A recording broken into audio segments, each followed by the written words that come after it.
Ryan Bang nagulat at nabilib sa ginawa ni Kim Chu. Narito at alamin ang buong detalye.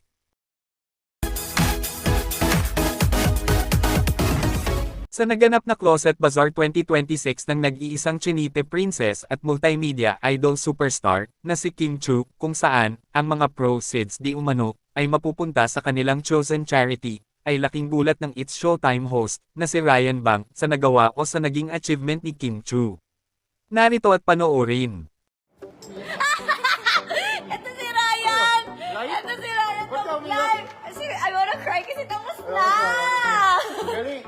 Nagulat ako. Sabi ko sa'yo, one day pa lang, ubos na eh. Amazing, no? Mag-hi ka naman! Hi, hello! Alam mo, nagulat yung barangay kasi ang haba ng pila. Ha? Ang dami. Mga Nagulat barangay ako, tayo. pati mga Korean na hindi ko kilala nandito. Thank you so much, Ryan. Ang galing talaga ni Ryan. Aldo, thank you so much. Thank you po sa inyo lahat. Ayon nga kay Ryan Bang ay hindi nga siya makapaniwala sa mga taong dumagsa sa nasabing event. Gayunpaman ay bilib na bilib pa rin si Ryan sa success ng event ni Kim Chu. Kaya naman sa latest post ni Kim ay laking pasasalamat niya sa naging tulong ni Ryan pati na rin kay Vice Ganda. Ayon nga kay Kim na, "Thank you Ryan Bang, Paldo Restaurant for the place and the special rate. Salamat sobra also to Mama Vice Ganda for the additional clothes racks. Maraming salamat." Dahil nga dito, ay grabe rin ang naging appreciation ng mga netizens.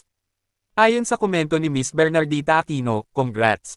Kim Pao forever. Thank you Ryan. You are an amazing person. We love you both and God bless."